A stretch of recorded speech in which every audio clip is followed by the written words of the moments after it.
Assalamualaikum warahmatullahi wabarakatuh. Kami mahasiswa Universitas Islam Negeri Alauddin Makassar, Fakultas Syariah dan Hukum Prodi Ilmu Hukum Kelompok 1. Video ini dibuat untuk menyelesaikan salah satu tugas dalam mata kuliah Pengantar Hukum Indonesia dengan dosen pengampu Bapak Dr. Rahman Syamsuddin SH MH.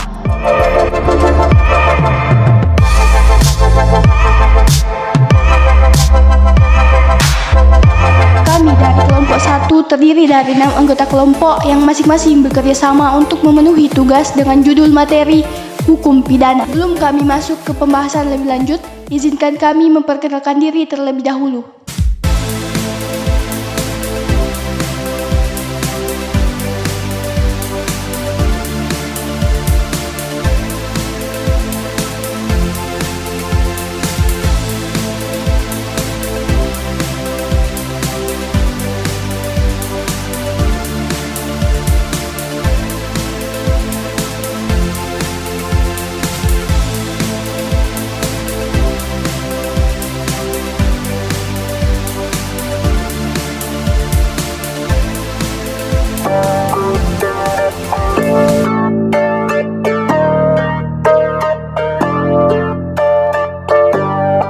Menurut Garjana Purajadikoto, istilah hukum pidana itu digunakan sejak pendudukan Jepang di Indonesia untuk pengertian strafrecht dari bahasa Belanda dan untuk membedakannya.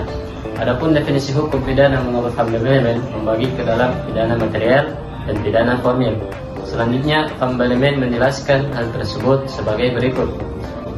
Hukum pidana material terdiri dari tindak pidana yang disebut berturut-turut, peraturan umum yang dapat diterapkan terhadap perbuatan itu, dan pidana yang diancamkan terhadap perbuatan itu. Hukum pidana formil mengatur cara bagaimana acara pidana seharusnya dilakukan dan menentukan tata tertib yang harus diperhatikan pada kesempatan itu. Terlepas dari hal tersebut, hukum pidana adalah kumpulan peraturan yang mengatur perbuatan, baik melarang berbuat atau melakukan sesuatu, maupun melarang berbuat atau melakukan sesuatu yang diatur di dalam undang-undang dan peraturan daerah yang diancam dengan sanksi pidana. Ada beberapa asas hukum yang ada dalam hukum pidana. Yang pertama, asas legalitas. Asas ini tercantum dalam pasal 1 ayat 1 KUHP. Maksudnya yaitu, tiada suatu perbuatan yang dapat dipidana kecuali atas kekuatan aturan pidana dalam perundang-undangan yang ada sebelum perbuatan dilakukan. Yang kedua, asas teritorialitas, yaitu asas yang memberlakukan KUHP bagi semua orang yang melakukan hukum pidana di wilayah Indonesia yang terdapat pada pasal 2 dan 3 KUHP. Yang ketiga, asas nasional aktif, yaitu asas yang memberlakukan KUHP terhadap orang-orang Indonesia yang melakukan perbuatan pidana di luar wilayah Indonesia, disebut juga asas personalitas. Yang keempat, asas nasional pasif, yaitu asas yang memberlakukan KUHP terhadap siapapun, baik WNI maupun WNA yang melakukan pidana di luar wilayah Indonesia. Yang kelima, asas universalitas, yaitu asas yang memberlakukan KUHP terhadap perbuatan pidana yang terjadi di luar wilayah Indonesia yang bertujuan untuk merugikan kepentingan internasional. Yang keenam, asas tidak ada hukuman tanpa kesalahan, disebut juga Geenstrafzonderschuld. Yang ketujuh, asas bahwa apabila dalam perubahan dalam perundang-undangan sesudah peristiwa itu terjadi, maka dipakailah ketentuan yang paling menguntungkan bagi si tersangka.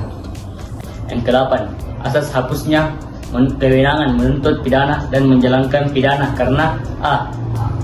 Nebis in idem, yaitu tidak boleh dituntut dua kali karena perbuatan yang dilakukan oleh hakim terhadap dirinya telah diadili dengan putusan yang menjadi tetap pasal 76 KUHP. B. Keluarsa pada pasal 78 KUHP. C. Matinya terdakwa pada pasal 77 KUHP. D. Pembayaran denda pasal 28. Dan E. Grasi, amnesti, dan abolisi. Pengertian perbuatan pidana. Hukum pidana Belanda memakai istilah kata strafbaarheid, kadang-kadang juga delik yang berasal dari bahasa Latin yaitu delictum. Hukum pidana negara-negara Anglo-Saxon memakai istilah offense atau criminal act. Oleh karena KUHP Indonesia bersumber pada WPS Belanda, maka istilah aslinya pun sama, yaitu strafbaarheid. Menurut Simons yang menyatakan strafbarkeit adalah perbuatan yang melawan hukum dengan kesalahan yang dilakukan oleh orang yang dapat dipertanggungjawabkan. Selanjutnya, Van Hemel merumuskan delik yang kelakuan manusia yang dirumuskan dalam undang-undang melawan hukum yang patut dipidana dan dilakukan dengan kesalahan. Berdasarkan dari pengertian mengenai perbuatan pidana oleh para ahli hukum pidana, maka menurut penulis buku yang kami rujuk, perbuatan pidana adalah suatu perbuatan yang melanggar perintah untuk melakukan sesuatu, larangan untuk tidak melakukan sesuatu secara melawan hukum dengan kesalahan dan diberikan sanksi baik di dalam undang-undang maupun di dalam peraturan daerah. Selanjutnya, 2, ada unsur-unsur perbuatan pidana. Pada hakikatnya, setiap perbuatan pidana harus terdiri dari unsur-unsur lahiriah atau fakta oleh perbuatan, mengandung kelakuan dan akibat yang ditimbulkan karenanya. Keduanya memunculkan kejadian dalam alam lahir atau dunia. Terhadap unsur-unsur tersebut dapat diutarakan sebagai berikut. A. Unsur subjektif. Unsur subjektif adalah unsur yang berasal dari dalam diri pelaku. Asas hukum pidana menyatakan, an act does not make a person guilty unless the mind is guilty. Tidak ada hukum kalau tidak ada kesalahan. Kesalahan yang dimaksud di sini adalah kesalahan yang diakibatkan oleh kesengajaan dan kealpaan. Pada umumnya, para pakar telah menyetujui bahwa terdiri atas 3, yakni kesengajaan sebagai maksud, 2, kesengajaan dengan keinsafan pasti, 3, kesengajaan keinsafan dengan keinsafan akan kemungkinan. Adapun kealpaan terdiri dari 2, yakni 1, tidak berhati-hati, 2, dapat menduga akibat perbuatan itu. Selanjutnya, B, ada unsur objektif. Unsur objektif merupakan unsur dari luar diri pelaku yang terdiri atas 1, perbuatan manusia berupa act atau perbuatan aktif atau positif, omission atau yakni perbuatan pasif atau perbuatan negatif atau perbuatan yang membiarkan dan mendiamkan. 2. Akibat perbuatan manusia. 3. Keadaan-keadaan. 1. Keadaan pada saat perbuatan dilakukan. 2. Keadaan setelah perbuatan dilakukan. 4. Sifat dapat dihukum dan melawan hukum. Selanjutnya ada macam-macam perbuatan pidana. Dalam hukum pidana dikenal delik formil atau material. Delik formil adalah delik perumusannya menitik beratkan pada perbuatan yang dilarang atau dengan kata lain melawan undang-undang dan diancam dengan pidana. Oleh undang-undang di sini rumusan dari perbuatan jelas. Misalnya pasal 362 tentang pencurian. Adapun delik material adalah delik yang perumusannya menitik beratkan pada akibat yang dilarang dan diancam dengan pidana oleh undang-undang. Dengan kata lain, hanya disebut rumusan dari akibat perbuatan. Misalnya pasal 338 tentang pembunuhan. Prinsip pertanggungjawaban pidana bersifat pribadi, berarti bahwa hanya orang yang bersalah saja yang dapat dikenakan pidana. Pasal 6 Undang-Undang Nomor 48 Tahun 2009 tentang kehakiman menyatakan, Pasal 1, tidak seorang pun dapat dihadapkan di depan pengadilan selain daripada ayat ditentukan oleh undang-undang. Pasal 2, tidak seorang pun dapat dijatuhi pidana kecuali apabila pengadilan karena alat pembuktian yang sah menurut undang-undang mendapat keyakinan bahwa seorang yang dianggap bertanggung jawab telah bersalah atas perbuatan yang didakwakan atas dirinya. Berdasarkan pasal 6 tersebut, maka dapat dikatakan bahwa adanya pemindahan harus ada kesalahan pada si pembuat atau si pelaku. Mengenai hubungan antara kebebasan kehendak dengan ada atau tidaknya kesalahan, ada 3 pendapat, yaitu 1. Indeterminis, pada dasarnya berpendapat bahwa manusia mempunyai kehendak bebas dan hal ini merupakan sebab dari segala keputusan kehendak. Yang kedua yaitu determinis, berpendapat bahwa pada dasarnya manusia tidak mempunyai kehendak bebas. Walaupun tidak mempunyai kehendak bebas, hal ini tidak berarti orang yang melakukan tindak pidana dapat dipertanggungjawabkan atas perbuatannya. Yang ketiga, golongan ini berpendapat bahwa ada atau tidaknya kebebasan kehendak manusia untuk hukum pidana tidak menjadi soal, karena kesalahan seorang tidak dihubungkan dengan ada atau tidaknya kehendak bebas. Sebagai salah satu unsur dalam pemindahan, kesalahan terdiri atas beberapa unsur, yaitu A. Adanya kemampuan bertanggung jawab pada pelaku. B. Hubungan batin antara si pelaku dengan perbuatannya, baik berupa kesengajaan atau kealpaan. C. tidak adanya alasan yang menghapus kesalahan atau tidak adanya alasan pemaaf. Untuk adanya kesalahan dalam arti seluas-luasnya, maka harus dinyatakan terlebih dahulu bahwa perbuatan si pelaku atau si pembuat bersifat melawan hukum.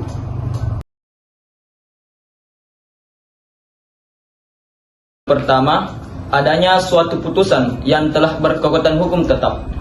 Hal ini diatur dalam pasal 76 KUHP yang berbunyi, kecuali dalam hal putusan hakim dapat diubah, orang tidak dapat dituntut sekali lagi karena perbuatan oleh hakim di Indonesia dengan yang telah tetap.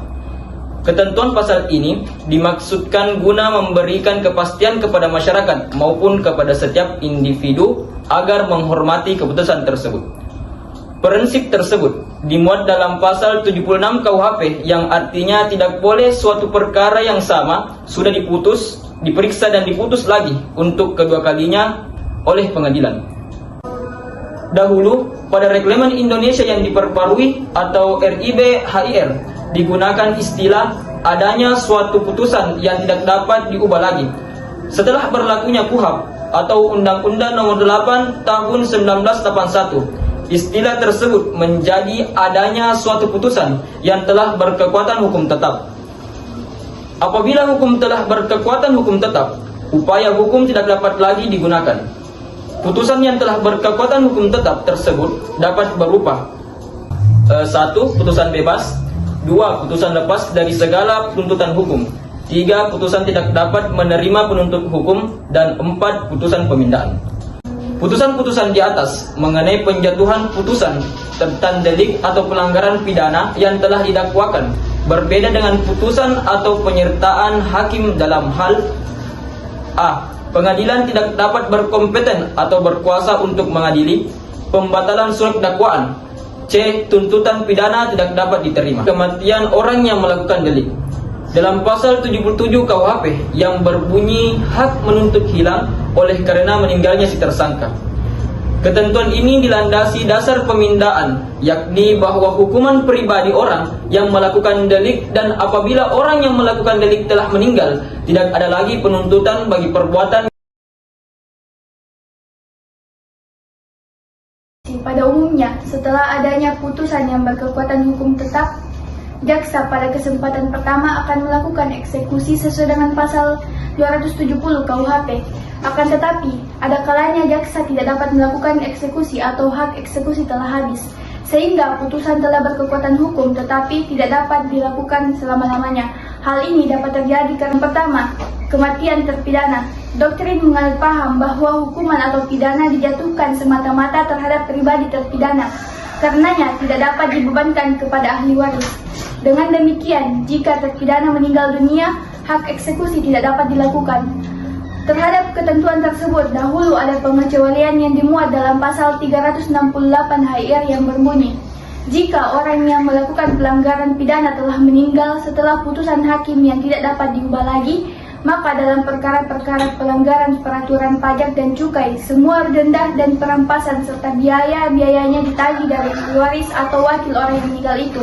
Yang kedua, daluarsa. Ketentuan tentang daluarsa hak eksekusi dimuat dalam pasal 84 KUHP yang berbunyi 1. Hak menjalankan hukuman hilang karena daluarsa. Yang kedua, tenggang ini untuk pelanggaran-pelanggaran lamanya 2 tahun, untuk kejahatan yang dilakukan dengan alat percetakan lamanya 5 tahun, dan untuk kejahatan lain lamanya sama dengan telah lebih tenggang daluarsa hak menuntut pidana atau ditambah dengan 1/3. Yang ketiga, tenggang daluarsa ini sekali-kali tidak boleh kurang dari lamanya hukuman yang telah dijatuhkan. Yang keempat, hak menjalankan hukuman mati tidak kena daluarsa.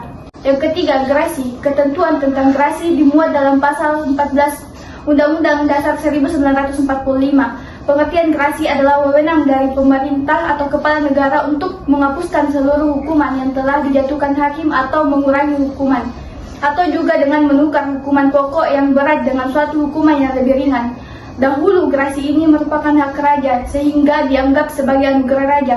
Akan tetapi pada saat ini gerasi merupakan suatu alat untuk menghapuskan sesuatu yang dirasakan tidak adil jika hukuman yang berlaku menimbulkan kerugian. Perihal gerasi ini sekarang diatur oleh Undang-Undang Nomor 22 Tahun 2002. tentang gerasi yang menggantikan Undang-Undang Nomor 3 Tahun 1950 tentang permohonan gerasi. Syariat Islam memberikan hukuman dan balasan terhadap para pelaku pembunuh dan penganiayaan terhadap tubuh manusia. Hal ini dikenal dengan nama fikih jinayah. Adapun definisi jinayat, kata jinayat menurut bahasa Arab adalah bentuk jamak dari kata jinayah yang berarti melakukan dosa. Dipakai dalam bentuk jamak karena ia mencakup banyak jenis perbuatan dosa, karena ia kadang mengenai jiwa dan anggota badan. Secara disengaja atau tidak, kata ini juga berarti menganiaya badan, harta, atau kehormatan. Adapun menurut istilah syariah, jinayah atau tindak pidana artinya menganiaya badan sehingga pelakunya wajib dijatuhi hukuman qisas, membayar diat atau kafarah. Pun hukum pembunuh dan penganiaya. Pembunuh dan penganiaya dihukumi sebagai orang fasik karena melaksanakan satu dosa besar. Hukumannya di akhirat dikembalikan kepada Allah Subhanahu wa taala. Apabila Allah Subhanahu wa taala hendak mengazabnya, maka ia akan diazab, dan bila Allah mengampuninya, maka ia akan diampuni. Apabila ia bertobat, maka tobatnya diterima. Namun di akhirat, hak korban yang terbunuh atau biasa dikenal dengan istilah al-maktul tidak gugur darinya dengan sekadar tobat.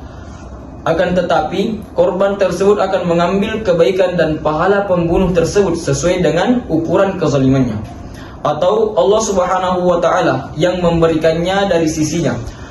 Hak korban juga tidak gugur dengan qisas, karena qisas adalah hak keluarga dan kerabat korban yang biasa disebut dengan aula al-maktul. Syekh Ibn Utsaimin rahimahullah menyatakan, pembunuh dengan sengaja berhubungan dengan 3 hak. Yang pertama adalah hak Allah, dan ini akan terhapus dengan cara bertobat. Dan yang kedua adalah hak aula al-maktul, dan ini gugur dengan menyerahkan diri kepada keluarga korban. Dan yang terakhir adalah hak al-maktul, dan ini merupakan hak yang sepenuhnya dari korban.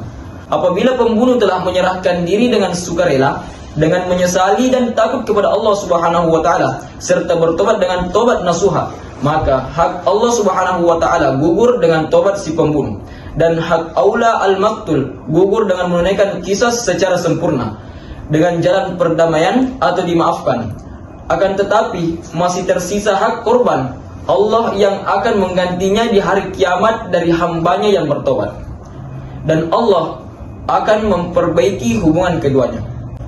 Jinayat atau tindak pidana terhadap badan terbagi dalam 2 jenis, yaitu jinayat terhadap jiwa atau disebut dengan jinayat an-nafsi, dan jinayat kepada badan selain jiwa atau jinayat duna an-nafsi atau at-tarf.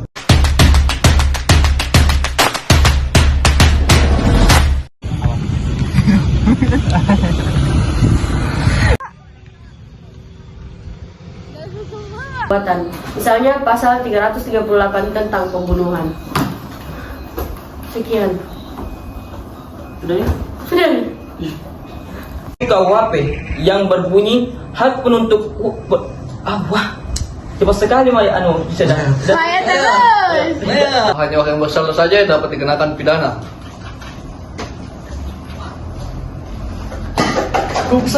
Malah kenapa? Nggak Jeki. Tidak, tidak masih dia. Turut berturut-turut terserah. Kenapa itu turut